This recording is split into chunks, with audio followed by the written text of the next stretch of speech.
The reason we're going to lore is we're talking about the British men of letters. A lot of people, including the Supernatural Wiki, say that the British letters is like the Hermetic Order of the Golden Dawn, who was a order group in the late 1800s, early 1900s Britain.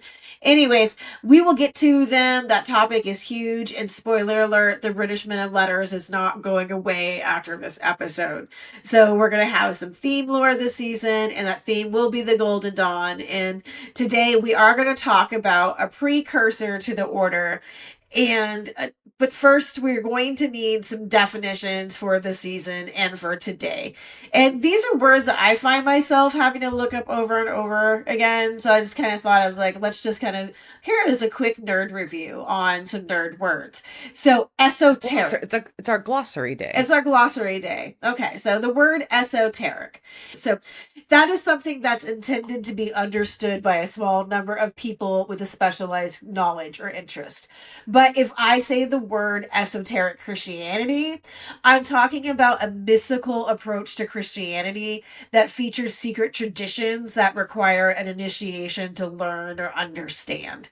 And in terms of the person we're talking about this week, they also present the idea that Christianity was not a new religion when it appeared, but an improvement or reformulation of a doctrine that was long pre-existing, right? So super secret mystery part of Christianity, right? So they want to go into the unknown, the esoteric.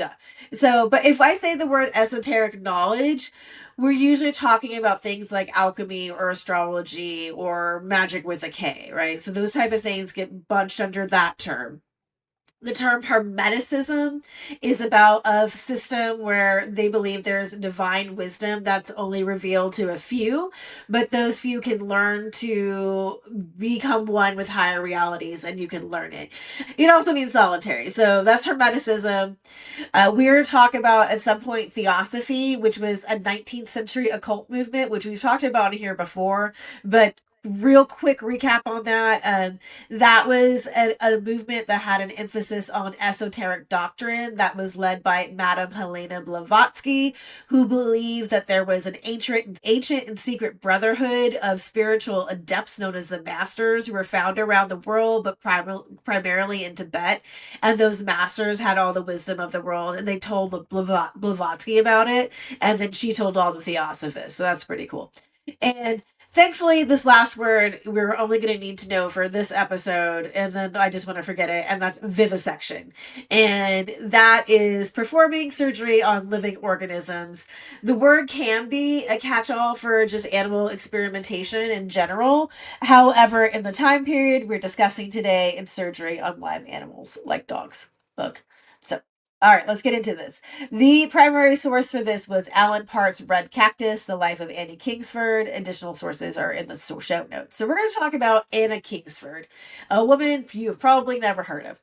And she would become known as one of England's first women doctors, a staunch women's and animal rights activist, but she also founded what would be a forerunner to the Hermetic Order of the Golden Dawn. And she would go by many names, but she was born Annie Bonus on September 16th, 1846 in Stratford, UK, to a reasonably well-off family in a large house complete with staff and a garden to frolic in. She had 11 brothers and sisters, although time-wise not all of those reached to adulthood. Annie was said to have been strong-willed and independent-minded. I kind of feel a strong urge to add for a girl, but I think that's going to be implied a lot throughout this. But you can add it in your head like you would add in bed to a fortune cookie. So, so she began writing and publishing at an early age. Her first novel, with the banger title of Beatrice, A Tale of the Early Christians, was out when she was 17, although she may have written it as early as 13. So she's writing pretty early, goes to finishing school, where she won first prize in English competitions, but got in trouble for questioning the religious doctrine a little too much, which I get. So her father died when she was 19 in 1865. And for each of his surviving daughters, he left 5,000 pounds each, plus an equal share of the residue, which I think maybe is like interest of the estate. I'm not quite sure, but that was put into trust funds for them. And in his will, her father made it explicit that their husbands, if they had them, could not have power over the interest they received from their trust fund. And just aside from being kind of unusual for the time, this would influence some things that happened later in her life. And there's some contention on the exact amount she received, but it was substantial and about $170,000 a year in US dollars today in 2025. Substantial. It kind of gives her some options, right? Yeah. And obviously she was raised in a household that was somewhat progressive in terms of women's education, and just obviously her dad was like, you don't have to get married, here's some money, right? Right. So though she didn't need to work, she wanted to give it a go, and this feels very Downton Abbey. In 1866, she applied for a clerkship at a local solicitor's office, and according to Alan Part, the solicitor listened with mingled interest and amusement, sat her at a desk, and gave her some copying to do. Then he went and called at her house and reported the incident to her family. And then she realized that he was just being an asshole, which is just like, you jerk. Like, you don't need to do that. Like, why'd you play that? So, the following year, she started a petition calling for women to have the right to control their property after marriage, and she also married her cousin, Algernon Kingsford, much to her mother's chagrin. Anna was thought to be quite pretty, had an impressive dowry, and could have married a rich man, which Algernon was not. He was just a clerk. Anna would later say it was because he promised not to interfere with any career she chose, and she thought a rich man would want her to manage a big house and do other wifely things, right? And this was not a time when privileged women had careers. Women still worked. About 30% of women in the UK had paid employment. Majority of that was in domestic services and textiles. Today, in 2025, that rate's about 72%. Give or take, lots of, you know, with those, they're stats. So, but, so that is a big difference, but still, it was still unusual for her. But being that strong-minded person, when her mom opposed her marriage, Anna and Algernon just fucked off together for a couple of weeks, long enough to scandalize her mom into accepting the marriage. However, Anna would say it was a chaste vacation. So they get married when Algernon was 22 and Anna was 21. Shockingly, like, not appalling for the time. I always feel like when we do these stories, like, she was 14 and he was 20, like he was 95. Yeah. I was like, that's a very reasonable. These are very young reasonable, adults. right? Yeah, So Algernon became curate and assistant to a parish priest or vicar in the Anglican Church of Atcham, Shropshire, a village some 4 miles southeast of Shrewsbury. This fact is not that important, but it is fun to say. In 1870, Anna was baptized in the Catholic Church, and she told her friend the chief reason was because she wanted to avoid the routine of the vicar's wife, not because she really was like into being Catholic. So, as a Catholic, she didn't really have She just wanted to rebel against her husband? Well, she didn't want to go sit at his services. So she doesn't have to go sit at any of his masses or like go to like any of the church social things that vicars' wives are expected to do. Harsh. Okay. This is also the year she turns vegetarian and starts telling everyone about it. I'm just gonna give you a spoiler about Annie. If Annie was our friend, we would call her fucking Annie. I'm just telling you right now. Noted. That is what we would call her. All right, so fucking Annie. In 1872, she buys the Lady's Own paper, a weekly journal of fashion, fiction, music, literature, the drama, and domestic economy. And she assumes editorship of the paper. So the paper had been running since 1866, and its content was kind of female, or like what was considered women oriented at the time, is fashion, gossip, hints for young mothers, sewing, gardening, theatrical things, stuff like that. Anna lasted 4 issues. She would not take any advertisements for corsets or leather products. She removed all domestic fashion and gossip features and replaced them with articles on temperance, women's rights, and vivisection. The new subtitle was A Journal of Taste, Progress, and Thought. The very first article was Coffee Houses or Gin Palaces by Alice Bell Legite, which advocated for coffee houses to counteract the gin palaces. She also included her address for a donation so she could open one. Other Fucking Annie. articles, including pieces on teaching women to dress and decorate their houses tastefully, women's education, and the first 6 chapters of Anna's novel, In My Lady's Chamber, a story of her deceased husband's brother. I'm pretty sure I typed that correctly. I double checked it. That was the actual title. So the second What? the second and third issues started with articles against vivisection. You will be happy to know after closing down the paper, Anna did finish that novel and renamed it In My Lady's Chamber, a speculative romance, touching a few questions of the day. Nailed it.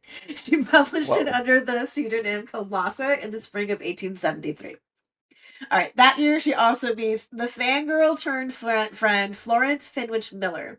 Flo, in a letter, explains what it was like to have Anna over for dinner. Knowing her to be a vegetarian, we made the family meal that she was to share on that line. I consulted a young man I knew, an enthusiast for pure diet, who subsequently gave up his other business to found one of the most successful of London's vegetarian restaurants. He suggested lentil omelette served with grilled mushrooms, macaroni cheese, and stewed apples and cream. My brothers enjoyed this vegetarian luncheon hugely, but our guest partook very sparingly of each course. She really enjoyed the dessert, some grapes and other fruit, for she announced she had recently come to the conclusion that the proper and natural food for man was uncooked, therefore mainly fruits and nuts. And that's what it's like to have fucking Annie at your house over for dinner. All right, so through Did she go raw vegan after she went vegetarian? She went to the pretty raw much vegan at that diet. well, and didn't even like she was like, so I'm coming to your house, you're gonna make me this special vegetarian meal, and then I'm gonna And tell I'm not you gonna eat it. afterwards I'm not gonna fucking eat any of it, and that I only want to eat shit that's raw, and then After you cooked for I'm me. not gonna probably tell you why extensively. I would have eaten the lentil omelet. The meal sounds very interesting. So through her friend though, we learned some more. So we learned that Algernon and Anna are now living together as brother and sister. They're no longer fucking. We don't know why. They just stopped fucking. We also learned that Anna loves guinea pigs, especially a big reddish brown male named Rufus, who traveled with her in a specialty built basket. I like her a little more for that. Yeah. So we get some insight into what kind of mom she was when describing Edith. Did I tell you that her child's name Edith is spelled Eadith? No. That's what she not how you named her spell that. child. That's how she named her child, spelled it Edith. All right. So Florence said she was not at all a pretty child, totally unlike her beautiful Oh mama. no. I dare say Oh, she no. simplified the ancient theory of heredity and resembled her grandfather, the successful ship owner. Anyhow, Yikes. she was much enjoying the changes of headgear and coiffure when her mama, hearing our chat and laughter, looked in at the door to say coldly, "Don't take much notice of that child. If you encourage her, she will be bothering you all the time." Yeah, so maybe she my wasn't the nicest gosh. mom. No. Rude. All right, so Anna decides she wants to go to medical school. And this is where she takes the name Anna. She'd been Annie before, but it's also like Nina or Nina or something. But she goes with Anna now.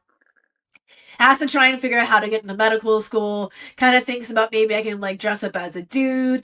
Thankfully, like she has like an experiment where she tries it, and like I think they do some like weird role playing with her husband. But that she decides that that's not the way she's gonna go.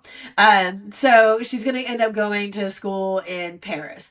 This year, she also meets this dude named Edward Maitland, a widower and writer who becomes fucking obsessed with her. He describes Anna as more fairy than human and more child than woman, for though really 27, she appeared scarcely 17, and made expressly to be caressed, petted, and indulged, and by no means to be taken seriously. Ew. Oh, if I could go back in time and punch somebody in the nads for something they wrote, it would be this one. He deserves a nad punch for that. So gross. But these two would like pretty much become inseparable until she dies. But I don't think it was romantic on Anna's side. I think this dude was obsessed with her and stalking her, and I think she put up with him because they worked together. kind of, right? So Anna enrolls in Paris School of Medicine in 1874 and wanted Flo to go with her, but Flo couldn't afford it.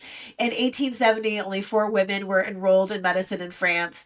And when she graduated, like, there was like 18 women altogether enrolled in, but there's still like 18 women at that point. So yeah, they made progress. Algernon, though, at his request, sends Maitland with Anna to Paris for the enrollment.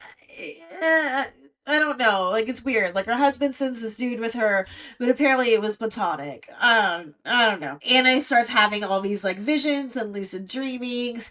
She becomes more active in her opposition to vivisection. And the following is part of Anna's legend, and we have Maitland to thank for it. It probably didn't happen, but it's too good to leave out.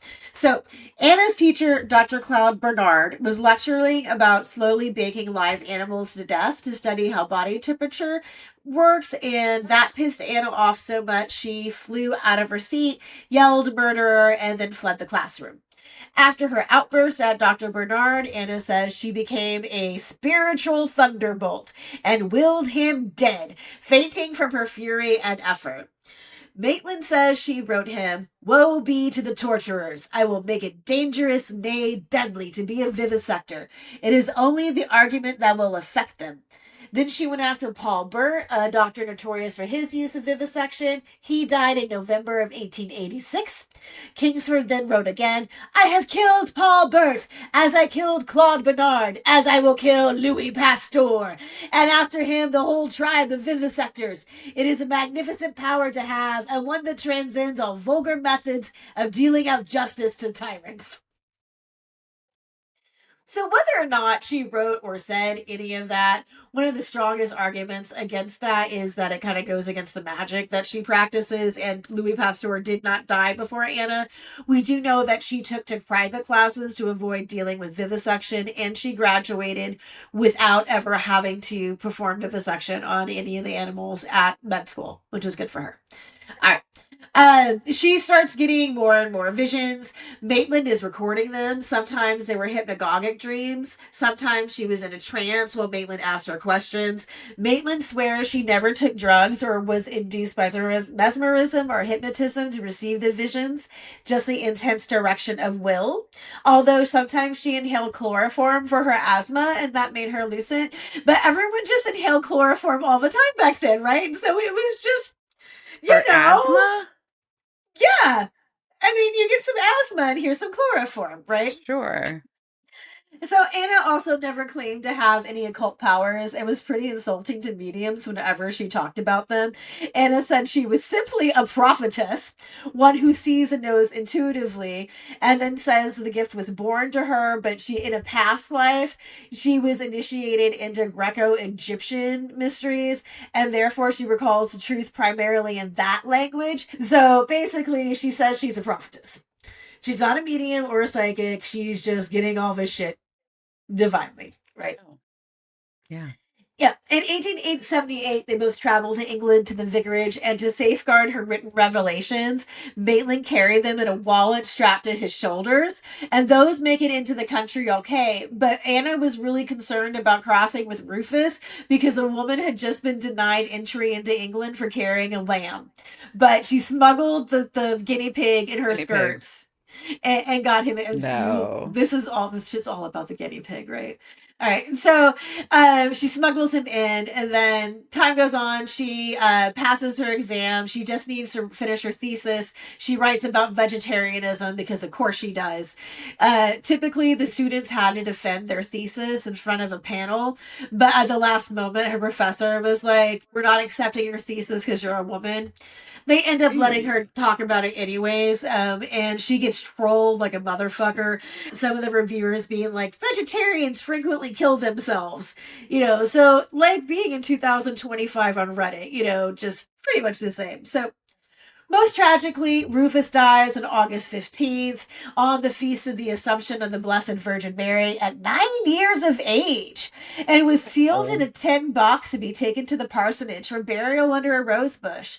Anna went to England to start a private practice, which she could do without a medical license as long as she didn't treat government or military personnel. Because she has a degree in medicine doesn't mean that she gets a license, right? So Womp womp. So, and that's where we're going to end. We'll continue her story another day.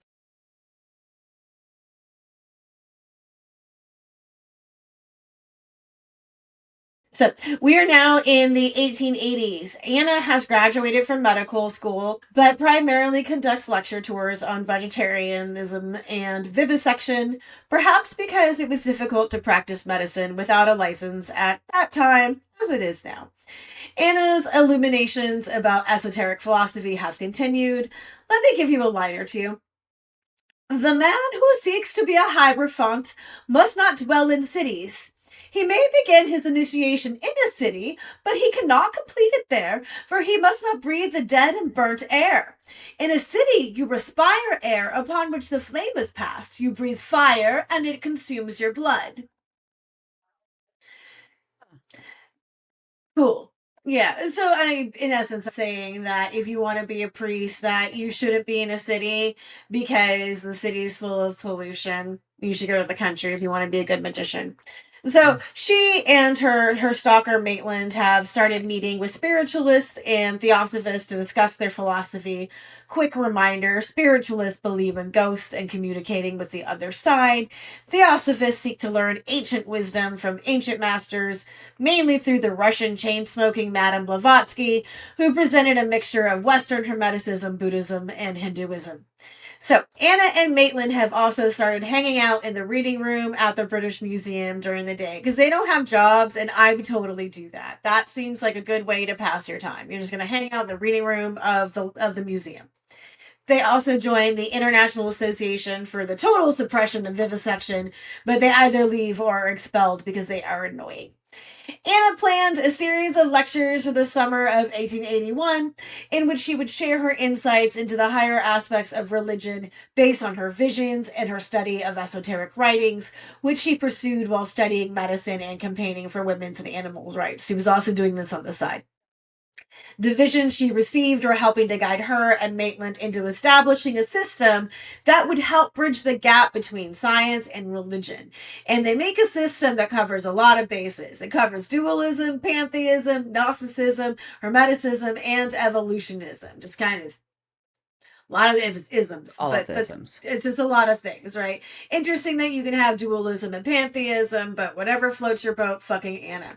So the Perfect Way lectures were held for a select audience in Anna's house. So Anna has a bunch of lectures in her house, and attendees included the president of the British Theosophical Society and others who, according to Maitland, were more than the average intelligence and culture of the kind required for the appreciation of our results. So they had to have a certain type of person there to appreciate what they were laying down because it was some heady hard stuff they're putting in, right? In the summer, Anna wrote in her diary on August 15th, 1881. Today is one sorrowful memory to me, the first anniversary of the death of my dear little friend Rufus. So we go back to her guinea pig friend Rufus. He has been 1 year since he died. And so she said really did celebrate his death every year. Then she goes to publish the book The Perfect Way or The Finding of Christ. That was first published anonymously in 1882. They wanted to ensure the book was judged on its own merits rather than the author's reputations. But since Anna and Maitland had just been lecturing and all the stuff, everyone's like, kind of know who wrote it because you were just talking about this, but cool. Yeah. Of the 9 lectures, Anna wrote 2, with Maitland writing the rest based on her illuminations. And the book includes the concept that humans or beings have a fourfold nature. We've got the material body, the fluidic parasoul or the astral body, the soul or individual, and the spirit or divine father. So there's kind of like multiple aspects of a being. And it's an individualistic based philosophy in which the goal of existence is that divine marriage between soul and spirit, which occurs in the individual, constitutes its final perfection or nirvana. So, really, that it's up to the individual person in order to reach their supreme state of being, that you can't rely on a God to do that, that even though there is like a higher power of God, like it has to come from within you in order to reach that state. And they also were arguing that religion is rational and real once you find the right path to it through science. Because science was really big to the Victorians. And so they're trying to like combine the two. The book posited that every person has a genius or a daemon, which is a ministering spirit attached to them. Anna said hers looked like Dante, was always in red with a cactus, and he told her that was her emblem. Well, and he knew her future, but he wouldn't tell her. He would just tell her that it was going to be hard because all these daemons know like what's coming. They just can't tell us. So the book comes out. The reviews were silent at first, then mixed. She gets one kind of review that pisses her off from this Buddhist named Alfred Sennett. And the infamous Madame Blavatsky steps in between Anna and Sennett, and she calls the book remarkable. She also impressed Samuel Mathers, co-founder of the Order of the Golden Dawn and future friend of the pod. In 1883, the British Theosophical Society was in disarray, largely because Blavatsky was talking a lot of shit about spiritualists, and also because people were starting to ask for some proof of the divine masters. That she kept telling, all the divine masters, the Mahatmas were giving her all like the basis of this religion, all the things. But everyone's like, "Can we meet one?" And she's like, "But they're in Tibet. But here's our letter. But can we meet one soon?" Like, well, they're busy. So some people were getting kind of antsy about that, and it may be in just an effort to diversify the group. One of the founders, Charles Massey, nominated Anna to be president along with Maitland, and they said they would do it as long as they didn't have to acknowledge anything about the religion being true, and that they retained absolute freedom of opinion, speech, and action. So basically, they said, "We'll be president of your society, but we won't say we're going to believe what your society does." Also, yeah, according to Maitland, the Theosophists were shocked to learn that Anna had been recognized by the mysterious chiefs of the Theosophical Society as the greatest natural mystic of the present day and countless ages in advance of the great majority of mankind, which would be pretty shocking to learn about anybody. So they take office as president and co-vice president of the society while they're in Paris. They're not even in London. They get back to England in May, so they have like 5 months where the president's not doing anything. And the first thing they do there is Anna's like, "We're changing the name," and so she changes the name to the London Lodge of the Theosophical Society for clearly obvious reasons. It has something to do with like kind of the way like Masonic lodges are named, but it's still pretty ballsy to be like, "President of your society, presume to change your goddamn name. Don't like your name." So Sennett, who is a member of this group, comes back from India to promote his book. And he speaks with Anna at Prince's Hall in July of 1883. And they're speaking in front of about 270 people. And Anna's friend described her as having no affected movements or mannerisms. She was dressed in a long, rather trailing white silk dress with much white lace and gold chain ornaments. Her hair was described in the fashion of that time, which poetically inclined authors described as an areola of gold, not so far. And then, so she just kind of goes off and saying that she looks like this goddess and she's all ethereal, right? Then Madame Blavatsky comes in and she was like, "Why was she dressed in a dress that looked like the black and yellow coat of the zebras in the menagerie? And is it true that she had roses on her hair, which is like a flaming sunset, yellow gold? And why, mercy on us, why did she have her hands and arms painted black, jet black, up to the elbows? Was it gloves? And then is it true that she had that night a brilliant metal pocket in front of her with clasps and bells and something else, and crescent moon tinkling earrings, symbolic of the glowing brilliancy of the London Lodge? The moon has borrowed light from the satellite. But why had she, the mystic of the century, so much jewelry on her? How can she confabulate with the unseen gods when she looks like a Delhi English jeweler's front window?" Ooh, I love a Victorian throwing burn. shade. Yeah, you look like a zebra. Shade. Damn. Yeah. So Anna continues to stir things up at the London Lodge, and she writes letters basically saying there's too much Eastern influence on theosophy, and they should focus on esoteric Christianity.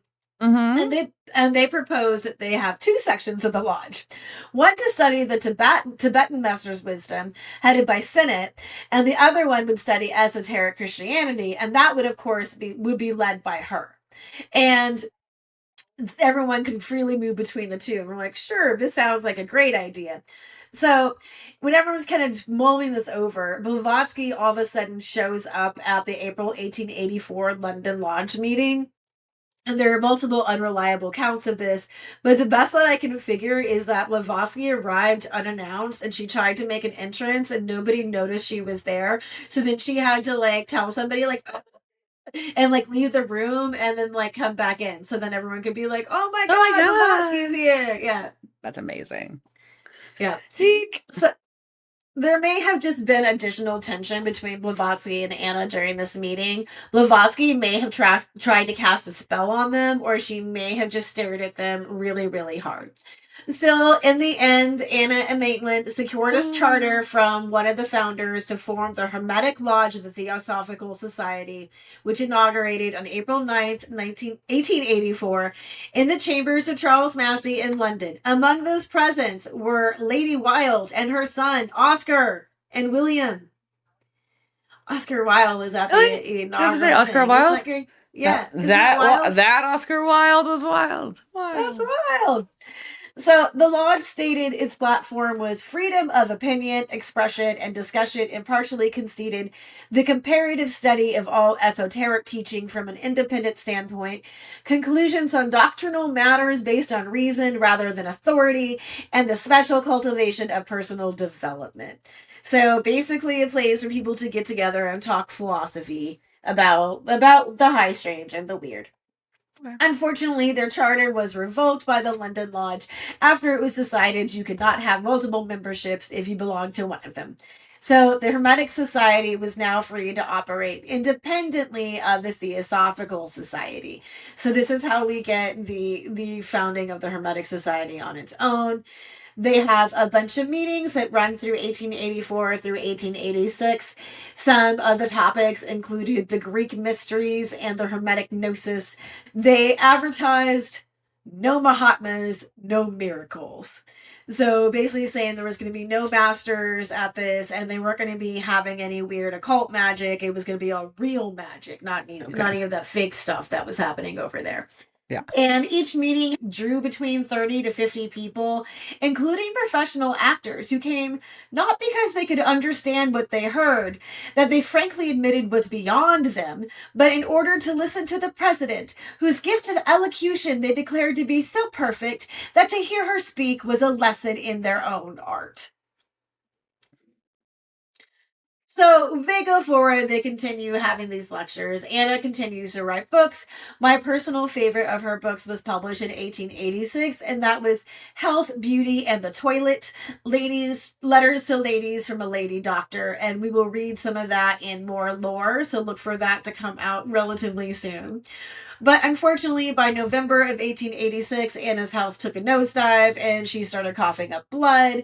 They travel all around trying to find good places for her consumption. They were going to go to Naples, but Anna heard that they were treating animals cruelly there, so she canceled that one.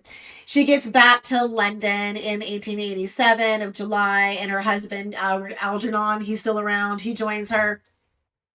They get some doctors there.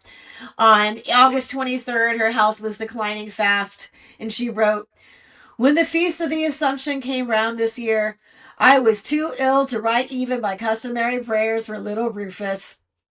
Sorry, it's all about Rufus, this whole thing. Wow. "But I thought of him and prayed for him in my heart. I wish I knew whether I am to recover or not." The last entry Anna made in her diary was on 26 December 1887. In the night or early morning of this day, Christmas night, Piggy died. She had suffered a long time. Piggy, number 2, had been Anna's guinea pig since 1885. So another guinea pig has now died. The death was a small comfort to Anna because she'd not been able to find a suitable home for Piggy if she was to pass on before Piggy did. So she was kind of glad that Piggy bit the dust. That's dark-ish. All about the guinea pigs. So when Anna discovered, she kind of got like a brief improvement. They sent a doctor to go for a Scottish specialist. That doesn't really do anything. Her Catholic friend sent a nun who, according to Maitland, was more interested in claiming Anna for the church than helping her. Without permission, the nun called in a priest to administer the last rites to Anna, who accepted them solely for the experience of seeing what the last rites were like, which I can kind of get, And she died February 22nd, 1888, at 41 years and 5 months, and was buried in the churchyard of Algernon's Church. 1 week later, the Hermetic Order of the Golden Dawn was created. After Anna's death, Maitland continued to have illuminations with Anna and founded the Esoteric Christian Union in November 1891. He began a friendship with Mahatma Gandhi, and this may be why Gandhi became nonviolent. That's a whole other thing, but I just think that's a weird sidebar that this weird dude in here may be why we have Gandhi. Maitland continued to publish books about his conversations with Anna, both those in real life and those on the astral plane, including Anna Kingsford, her life letters, diary, and work by a collaborator, with a supplement of post-mortem communications, 2 volumes.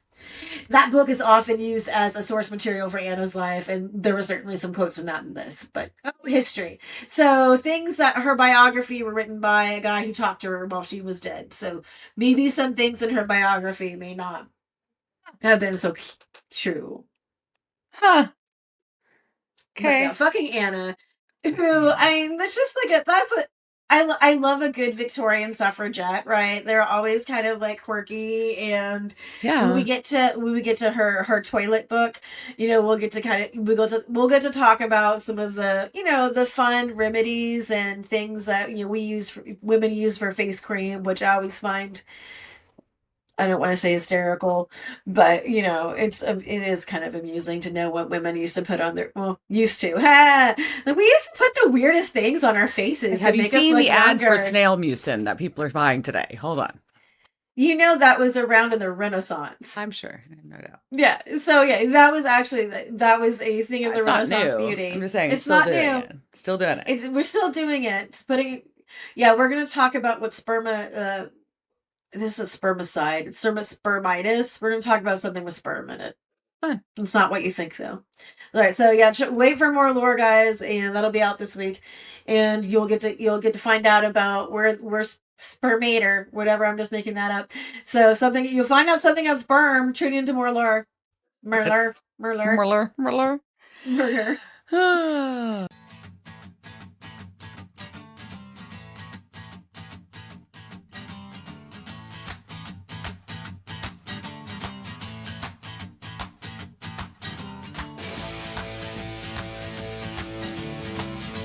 Devil's Trap Podcast is a Don't Get It production. Meow. Devil's Trap Podcast is part of the Ship It Studios podcast network. Thanks for listening to this week's episode of Devil's Trap Podcast. You can follow us on Instagram at Devil's Trap Podcast, Twitter at Devil's Trap Pod, or you can email us at devilstrap@devilstrappodcast.com. Don't forget to subscribe, leave reviews, and share with all your friends. We're at all your favorite podcast outlets and at devilstrappodcast.com. I'm Babe.